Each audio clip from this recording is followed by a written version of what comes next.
사랑하는 영락교회 지체들에게 주 안에서 평화 인사를 전합니다. 오늘은 2023년 10월 5일 목요일입니다.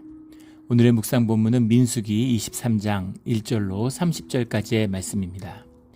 오늘 본문 말씀 23장 1절부터의 말씀은 이렇게 시작합니다.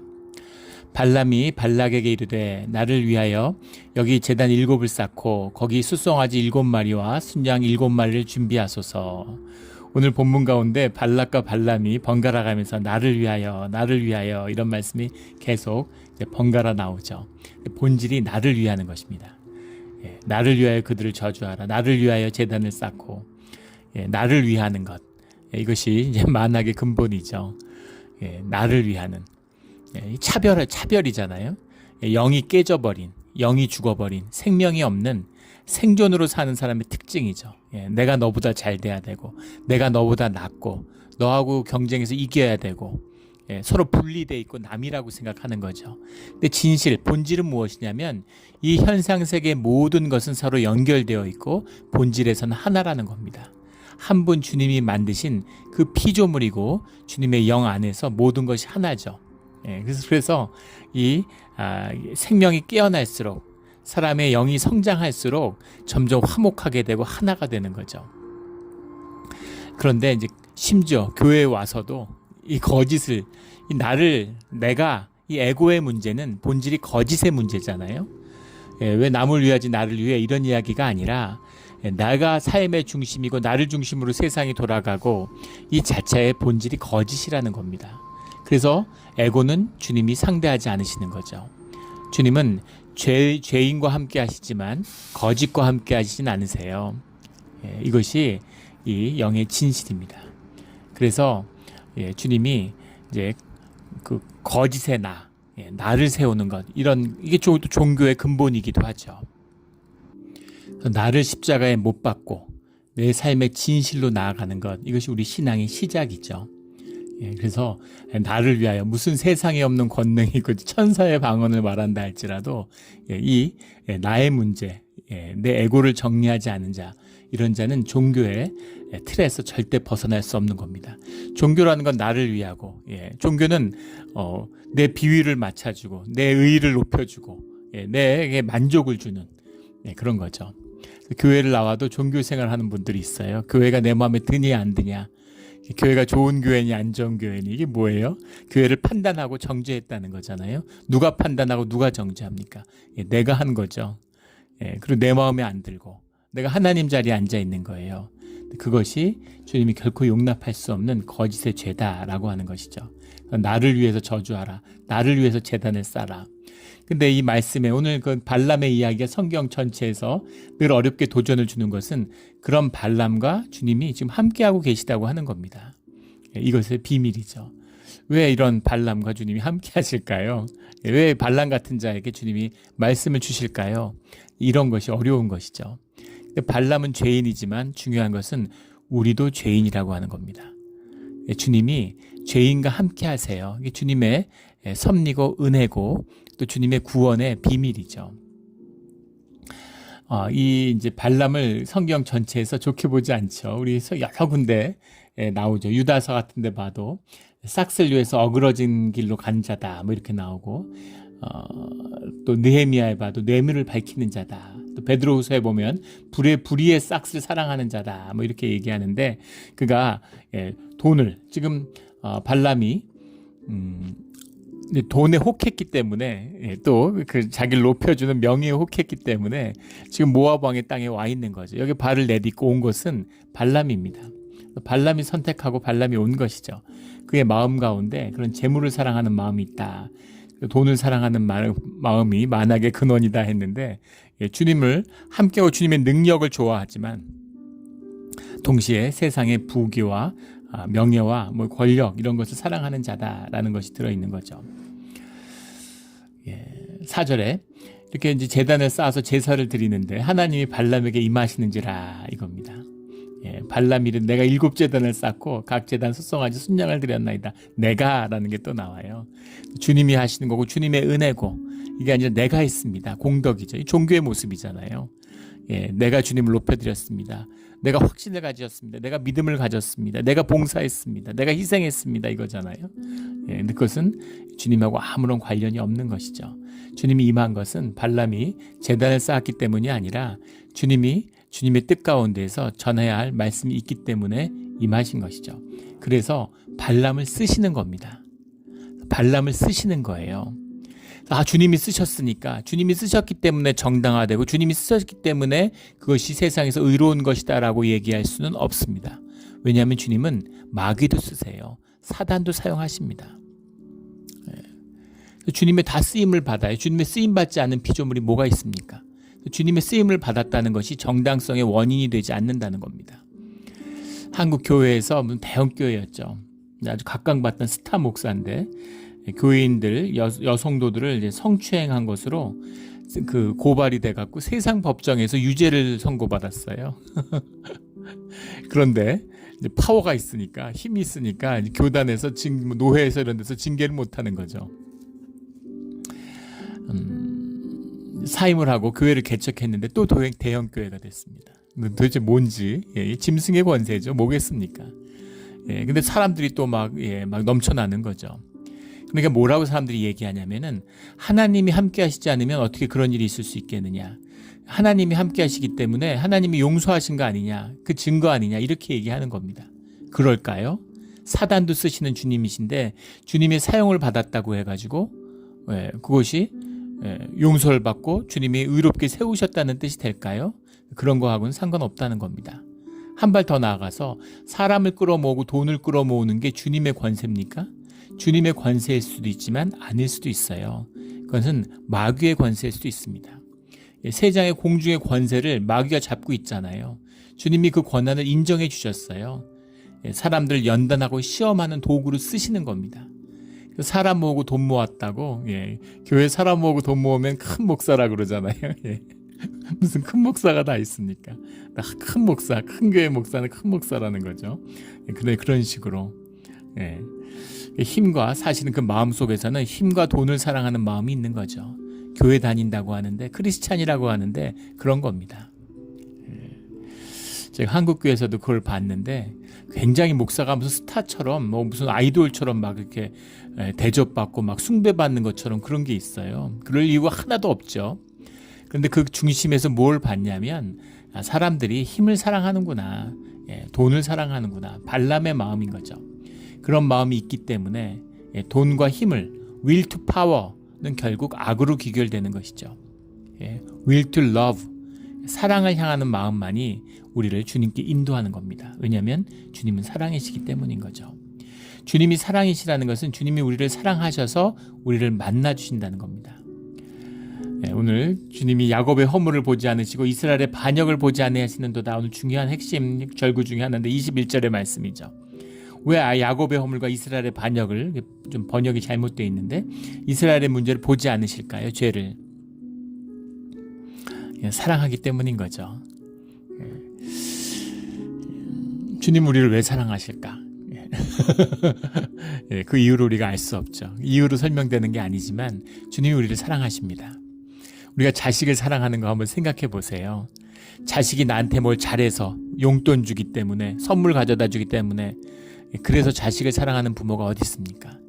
자식을 사랑하는 거예요. 왜냐하면 내 자식이기 때문인 거죠.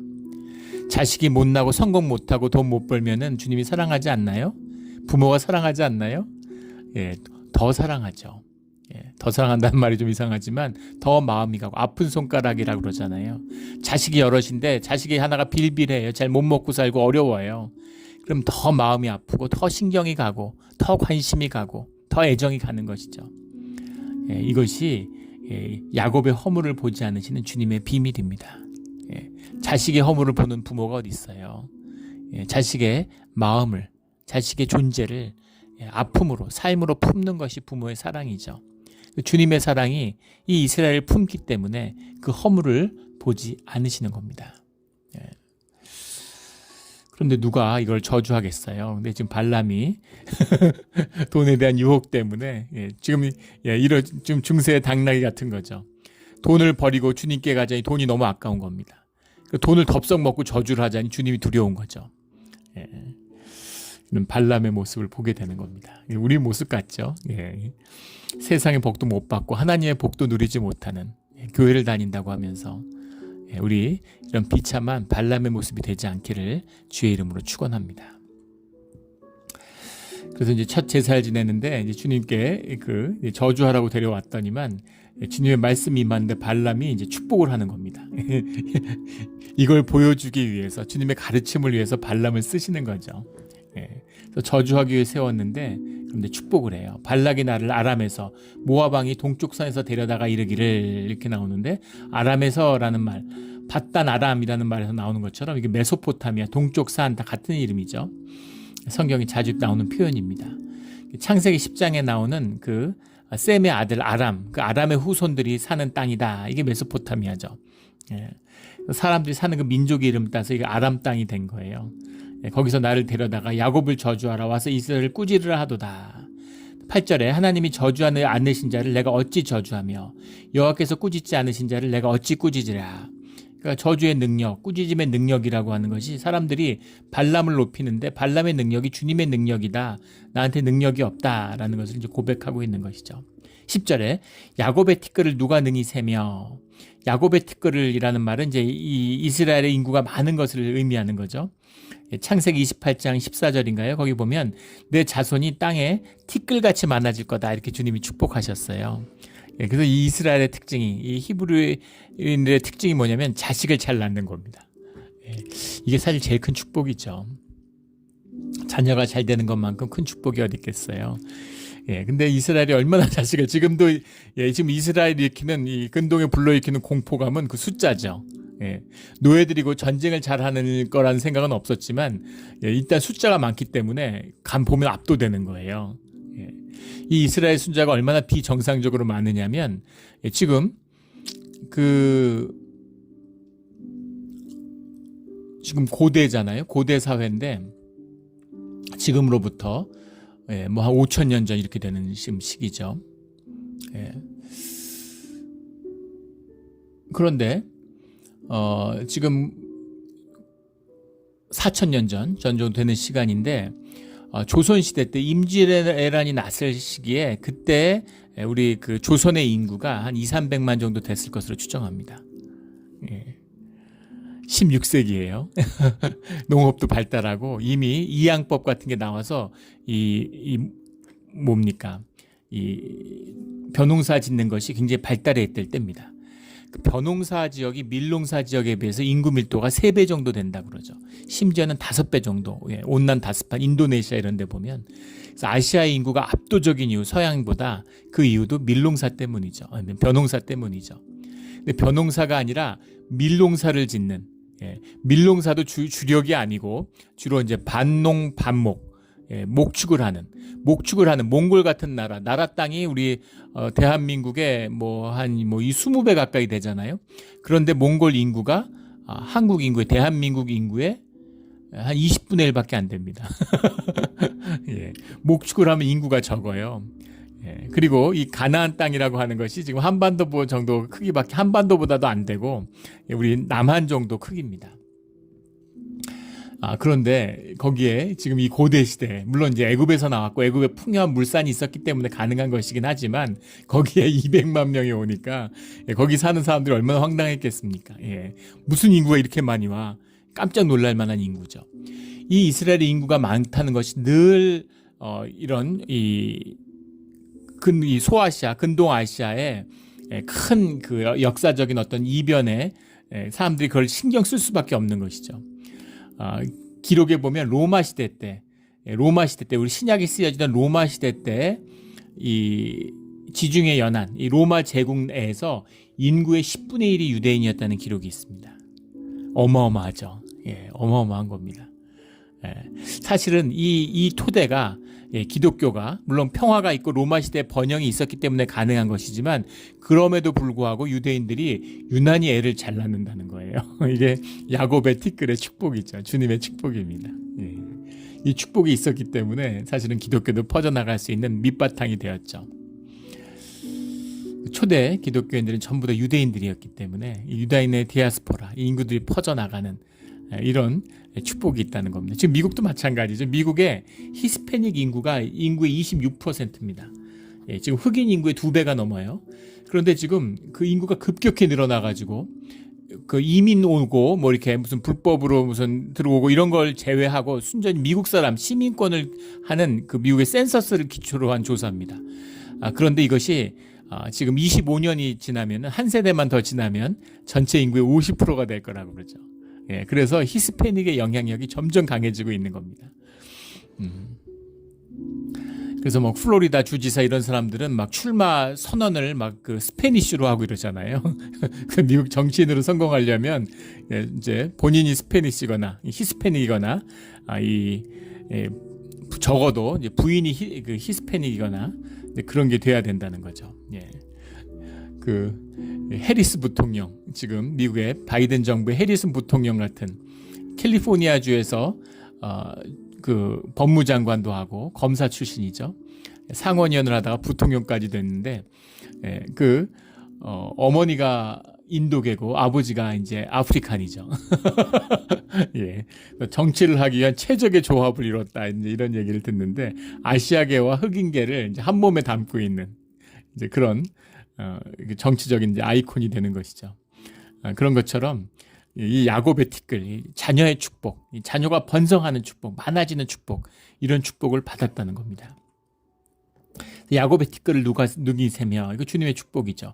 이스라엘의 4분의 1을 누가 능히 셀고, 이게 무슨 말이냐면 이스라엘의 4분의 1을 누가 능히 셀고, 지금 시내산 이후에 광야를 행진하면서 3개 지파씩 나누어서 이렇게 4개 그룹으로 이렇게 나누어 가지고 이동하고 있잖아요. 근데 그 한 그룹만 위에서 정면에서 내려다보니까 제일 앞에 나오는 한 그룹을 받겠죠. 그 4분의 1만 받는데도 너무 많아서 이걸 능히 셀 수 없겠다. 수십만인데 4분의 1만 해도 이거 뭐 압도적이었겠죠. 압도적이었겠죠. 정말 장관이었을 겁니다. 이걸 누가 능히 셀고, 나는 의인의 죽음을 죽기 원하며 나의 종말을 그와 같기 바라노라. 주님이 축복하시는 이 민족을 누가 저주할 수 있겠느냐. 나는 저주 못한다. 이 얘기인 거죠. 그러자 13절에 발락이 말하되 나와 함께 그들을 달리 볼 곳으로 가자. 왜 달리 볼 곳으로 가자고 했을까? 지금 발락은 이렇게 생각한 거죠. 야, 이스라엘 보니까 너무 많고 자기도 겁먹고 압도됐으니까 이제 이 발람이 압도됐구나. 그래서 위에서 내려다 보니까 압도되니까 다른 곳으로 가서 그 끝만 보리니, 그들의 끝만 보리니, 그 조금만 보고 눈에 보이는 것이 조금이면은 그러면 나를 위하여 그들을 저주하라. 저주할 수 있겠지. 의욕이 생겨가지고 한번 저주해 볼 수 있겠지. 이렇게 생각하는 거죠. 그러니까 발락은 주님을 전혀 모르는 겁니다. 현상만 보는 사람이죠. 현상을 보고 겁먹었구나. 다른 현상을 보면 또 다르게 보일 거야. 이렇게 생각하는 거죠. 이것이 현상을 사는 사람들, 생존의 사람들의 전형적인 특징이죠. 늘 현상을 추구하는 겁니다. 바다가 가라앉아요. 근데 바다 위에서 무슨 도박을 하고 돈을 따겠다는 겁니다. 바다가 가라앉는데 도박을 해서 돈을 따는 게 무슨 의미가 있습니까? 누구나 그렇게 생각하겠죠. 어리석은 자들이다. 그런데 우리가 기껏해야 7, 80년을 살고 떠납니다. 내가 50, 60이면 남은 생이 얼마 없어요. 그런데 돈 벌겠다고, 집 사겠다고, 은퇴 준비한다고 삶의 생존의 두려움에 떨고 있는 것이죠. 이 어리석음, 한없는 이 어리석음을 보는 것이죠. 다른 걸 봐, 다른 측면을 보고 그리고 내 뜻을 좀 들어줘, 이런 거죠. 14절에 소빔들로 인도하여 비스가 꼭대기에 이르러 7제단을 쌓고 그 제단에 수송화자 순양을 드리니, 소빔이라는 게 조핌이라는 말인데 이 와처스의 그 파수꾼이라는 뜻이죠. 파수꾼 애들이다. 그런 곳을 이제 인도했다라는 거. 그러니까 뭔가 이렇게 잘 보이는 지역으로 이동했다라는 걸 알 수 있겠죠. 비스가라는 거 우리 앞에서도 나누었는데, 파사그라는 말, 깎는다, 클리프, 아주 그냥 이 높은 산, 높은 산, 비스가 꼭대기에 이르러 가지고 이것을 이제 뒤에서 내려다 보면서, 지금 이미 비스가산을 지났잖아요. 그러니까 그것을 내려다 보면서 뒤끝을 보면서 저주하라, 이렇게 얘기하는 겁니다.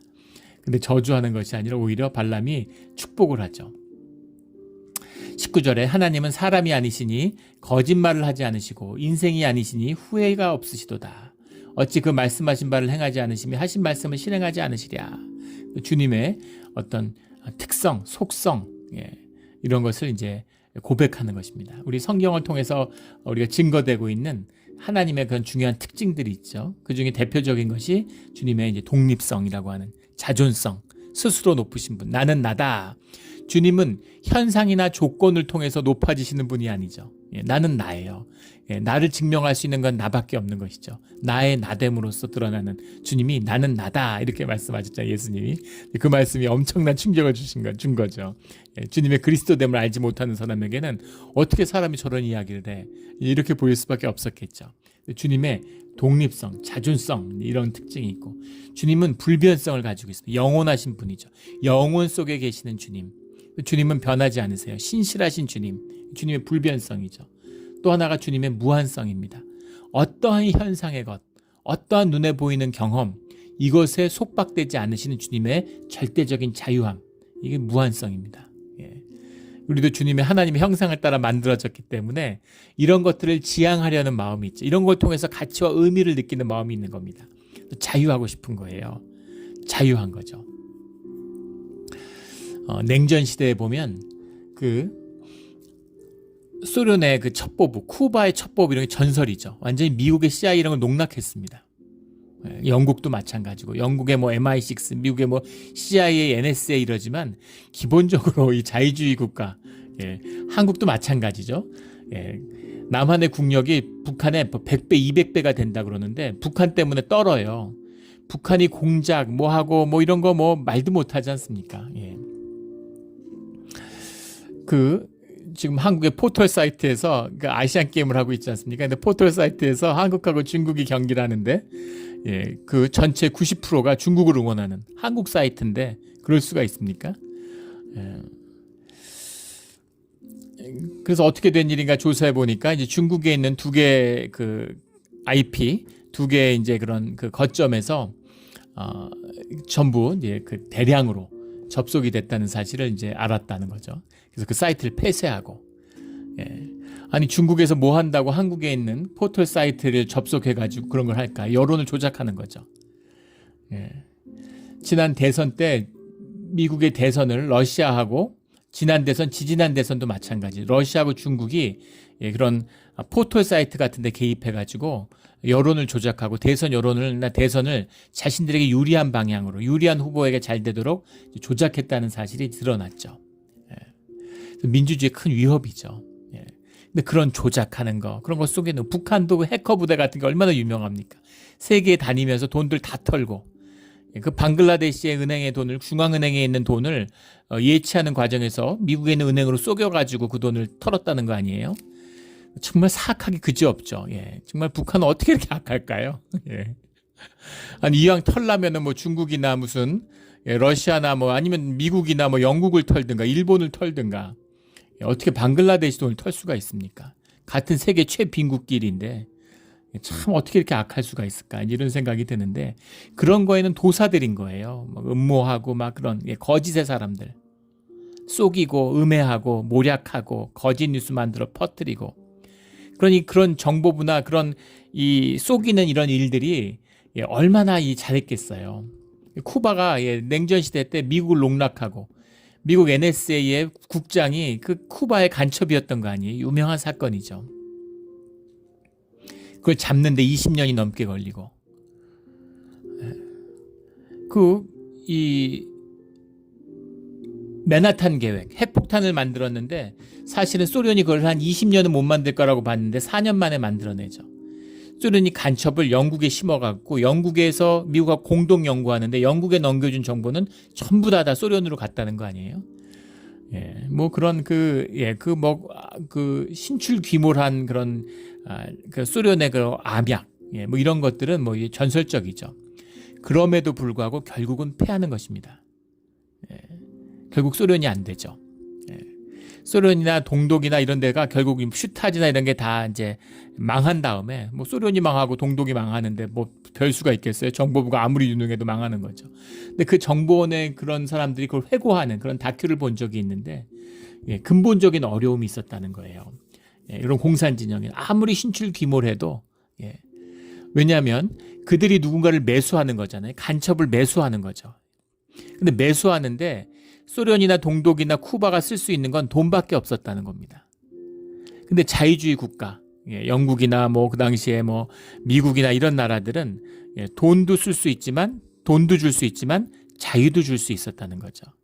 그래서 결국은 자유에 패배했다. 체제 경쟁에서도 자유에 패배한 것이지만 결국 정보 전쟁에서도 자유를 이길 수 없었다는 거죠. 돈이 없는 사람에게는 돈이 귀하죠.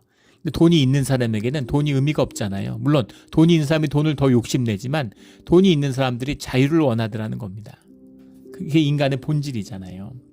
인간이 자유를 원하게 돼 있어요. 과거에 묶이지 않고 시간에 묶이지 않고 초월하고 싶어하는 초월성을 인간이 가지고 있는 겁니다. 이 인간의 비밀, 이게 주님의 비밀이죠. 주님은 이런 분이시다. 주님은 주님에겐 거짓이 있을 수 없죠. 주님은 시간에 매이지 않는데 어떻게 후회가 있을 수 있겠습니까? 전지전능하신데. 20절에 내가 축복할 것을 받았으니 그가 주신 복을 내가 돌이키지 않으리라. 주님이 축복을 하시니까 내가 그 복을 그대로 선포하겠다. 이런 것입니다. 21절에 야곱의 허물을 보지 않으시며 이스라엘의 반역을 보지 않으시는도다. 여호와 그들의 하나님이 그들과 함께 계시니 왕을 부르는 소리가 그 중에 있도다. 이렇게 선포하는 겁니다. 허물과 반역이라고 해석을 했는데 허물이라는 건 아웬이라는 말입니다. 허물도 뭐 괜찮아요. 아웬이라는 말은 영어 번역은 뭐 여러 번역을 쓰는데 inequity라고 하는 부정 이런 것이죠. 또 뭐 거짓 이런 것도 맞습니다. 우리의 허물, 주님과 함께 할 수 없는 이 육신, 죄성을 입은 육신을 입고 있는 우리의 모든 허물, 이게 아웬이에요. 근데 주님이 그것을 보지 않으신다. 우리 앞에 나누었던 것처럼 주님은 사랑이시니까 부모의 눈으로 자식을 바라보는 것처럼 자식의 허물을 문제 삼지 않는 거죠. 그 허물을 아파하시는 분이라는 겁니다. 이스라엘의 반역이라고 해석했는데 이거는 좀 문제가 있는 번역이죠. 주님이 반역은 용서치 않으세요. 반역을 하면 안 됩니다. 근데 반역이 아니고 아말이라는 말인데 아말이라고 하는 것은 허물로 인해서 우리의 죄성으로 인해서 빚어지는 우리의 그 죄의 결과 이겁니다. 그래서 아웬의 결과예요. wickedness, 우리의 사악함이 드러난 삶에 일어난 허물들, 우리의 악함을 보지 않으시고 우리의 허물을 보지 않으신도다. 이렇게 번역했으면 더 맞았을 것 같은데 그런 것들을 문제 삼지 않으신다라는 겁니다. 가인이 동생을 죽였는데 죄를 다스리라는 말씀을 주시고 가죽옷을 입혀주시죠. 아담이 죄를 범했을 때 주님이 또 가죽옷을 입혀주세요. 희생의 피가 흐른 것이죠. 그 희생의 피가 흐른 그 가죽으로 그 삶을 감싸주시고 말씀을 주시는 것이 주님의 인도하심입니다. 죄를 미워하지 않으시는 게 아니죠. 죄의 허물이 없는 게 아닙니다. 그러나 그 사랑이 더 크기 때문에 그 사랑으로 그 피로 그 허물을 덮어주시는 거죠. 덮고 또 덮어주시는 겁니다. 이 주님의 은혜죠. 23절에 야곱을 해야 할 점술이 없고 이스라엘을 해야 할 복술이 없도다. 점술, 복술 이렇게 해석을 했는데 점술이라는 건 나하시라고 하는 거고 복술이라는 건 캐셈이라는 말입니다. 캐셈이라는 건 뭐 예언도 될 수 있겠죠. 근데 둘의 특징은 뭐냐면 나하시라고 하는 것은 이제 자연적인 그러니까 뭐라고 그럴까요? 현상적인 자연에 나타난 현상에 나타나는 사물의 모습을 보면서 그러면서 그것을 통해서 그 어떤 사인을 통해 가지고 보이지 않는 것을 분별해내는 이제 그런 거예요. 이것이 이제 뭐 이를테면 뭐 쌀을 뿌린다든가 전 볼 때 그런 거 많이 하죠.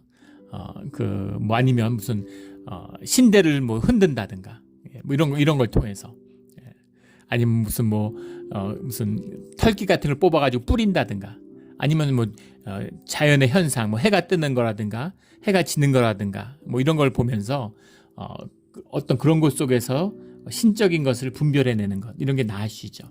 캐셈이라고 하는 것은 이제 그런 어떤 현상적인 자연적인 게 아니라 이 언어로서 드러나지 않는 것, 보이지 않는 질서를 선포하는 겁니다. 캐셈, 이거 복술, 점술, 이제 복술이라는 건 이제 남의 이야기를 이제 전하는 이런 거죠. 그런 것이 없다. 야곱을 해야 할 점술이 없고 이스라엘을 해야 할 복술이 없도다. 귀한 말씀입니다. 주의 자녀들을 해야 할 어떠한 점술과 복술이 없어요. 그래서 이 주의 자녀들은 어디 가서 토정 비결 보고 사주 보고 무슨 이런 거 보면 안 됩니다. 그 비밀을 모르기 때문인 거죠. 제가 젊었을 때 이제 동양학을 해서도 그런 이유도 있겠지만 사주 명리학 이런 거 굉장히 좋아했습니다. 그러니까 사주 명리학을 하니까 그런 거에 대가들을 찾아다니고 또 아무리 사주 명리를 잘 풀어도 신접한 사람을 못 당하죠. 신접한. 그 신접한 사람들이 이제 그걸 보는데 기가 막히게 진짜 귀신같이 맞추는 거죠. 그들이 이제 풀어준 그런 사주가 있는데 그 사주가 잘 맞아요. 근데 시간이 지나고 뭘 깨달았냐면 주님을 영접하고 나서 그것이 미래를 예측해서 맞은 것이 아니라 사실은 그 저주에 묶여 있다는 걸 알게 됐습니다. 그걸 보고 난 다음부터는 절대 그런 거 보지 않아요. 교회에서 무슨 중직자인데 크리스찬이라 그러면서 자녀들 결혼시키는데 사주단자 보러 다니고 그거는 정말 아무것도 모르는 겁니다. 아무것도 모르는 거예요. 그리고 이런 점술과 복술 이런 것들이 가지는 위력이 얼마나 큰지도 본 적이 있죠. 제가 동양학 할 때 이제 기공이라는 거, 경신기공이라는 걸 배우러 다녔는데 절에 이제 방학 때마다 가서 그런 걸 배웠습니다. 근데 그 하루에 16시간씩 면벽 수행을 하다 보면은 자기 의식을 내려놓는 거잖아요. 무장 해제하는 거예요, 영이. 굉장히 무서운 일입니다. 그래서 이제 접신하는 사람들이 나와요. 주화인마라고 그러는데 이제 귀신 들리는 거죠. 근데 막 이렇게 눈, 코, 입에서 피가 막 줄줄줄 흐르고 귀에서 접신이 돼가지고 근데 막 신통력을 발휘하고 사람이 공처럼 통통 튀어다니고 뭐 이런 것도 봤습니다. 그때 그 트라우마와 두려움이 너무 커가지고 나중에 주님을 영접한 다음에도 어떤 이런 뭐 은사를 체험한다든가 이제 깊이 주님의 영적 세계를 체험하는 걸 꺼리는 그런데 앞으로 나가지 못하고 두려워하는 이제 그런 마음의 이유가 되기도 했습니다. 근데 이 야곱을 해야 할 점술이 없고 이스라엘을 해야 할 복술이 없도다. 주님의 보호 안에서 주님의 깊은 영적 세계를 경험할 때 그때 그것을 회방하고 그걸 망치거나 그럴 사람이 그럴 존재가 아무것도 없는 것이죠. 주님의 보호하심입니다. 이 주님의 보호하심이 약해지면 마귀들의 장난을 경험하게 되죠. 신앙생활하면서 여러 번 경험하셨을 거예요. 늘 견고한 예배 가운데 주님의 십자가의 보혈로 덮으시는 그 은혜 가운데 있어야 되는 것이죠. 이것이 오늘 발람의 저주 가운데 이 저주의 의식 속에서 보게 되는 주님의 축복입니다. 저주를 하기 위해서 데려왔지만 결국 그것이 축복을 이루는 것이다 라는 겁니다. 저주의 사수를 부리는 자를 데려왔지만 주님 안에 있으면 그것이 결국 이스라엘에게는 축복을 하는 자들, 한 번도 저주를 해보지 않은 자가 이런 짓을 하겠어요? 저주를 수도 없이 하고 그걸로 명성을 쌓았겠죠. 그러나 그 저주가 이스라엘에겐 통하지 않고 그 저주가 오히려 주님 그 이스라엘 향해서는 축복이 된다. 주의 자녀들에게는 축복이 된다는 거예요. 그 주님이 함께하는 형통의 비밀입니다. 눈에 보이면 좋아 보이고 나빠 보이고 온갖 일이 있지만 결국은 그 모든 것이 협력해서 주 안에서 주의 자녀들에게 믿음 가운데 선을 이루어 간다라는 거죠. 이게 주님의 축복입니다. 이 귀한 축복이 계속 이 발람이 축복만 하니까 25절에 가면 발락이 발람에게 이르되 그들을 저주하지도 말고 축복하지도 말아라 이렇게 이야기를 하죠. 말하지 마. 저주 안 할 거면 축복도 하지 마. 이런 거죠. 그리고는 27절에 보면 세 번째 예언을 위해서 부올산 꼭대기에 올라가는 겁니다. 나를 위해서 다시 한번 이쯤 되면 안 가야 되지 않겠습니까? 돈을 주니까 자꾸 가는 거죠. 이게 발람의 진실이에요. 발람의 본질입니다.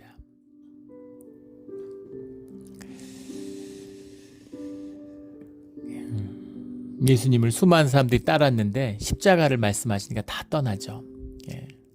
그들이 떡을 먹고 배불렀기 때문이다 이렇게 이야기합니다. 이적이 신비하고 뭔가 삶에 잘 될 줄 알고 저도 그랬고 우리가 모두 그런 마음으로 교회에 나왔습니다. 주님 함께하면 세상의 복을 받는 줄 알았어요. 주님은 주님의 복을 주시죠. 물론 세상의 복을 겸해 받을 수도 있습니다. 그러나 그건 부록이에요.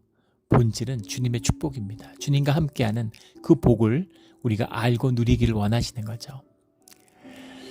오늘 이스라엘의 축복이 세상의 그 어떤 저주도 축복으로 바뀌는 이 주님의 비밀이 우리의 진실, 우리의 본질이 되기를 주의 이름으로 축원합니다. 아멘. 기도드리겠습니다. 하나님 아버지 감사합니다. 오늘 귀한 말씀 주시니 감사합니다. 우리가 안에 있는 발람의 마음을 봅니다. 주님, 이 더러운 종교의 거짓을 십자가에 못 박고 아프지만 수치스럽지만 진실한 내 모습으로 주님 앞에 나아가는 우리의 신앙이 되게 하여 주시옵소서. 우리의 허물을, 우리의 아픔을 감싸 안으시는 주님의 깊은 사랑을 만나는 그 축복의 길이 우리 가운데 열리기를 소원합니다. 감사하며 예수 그리스도의 이름으로 기도드렸습니다. 아멘.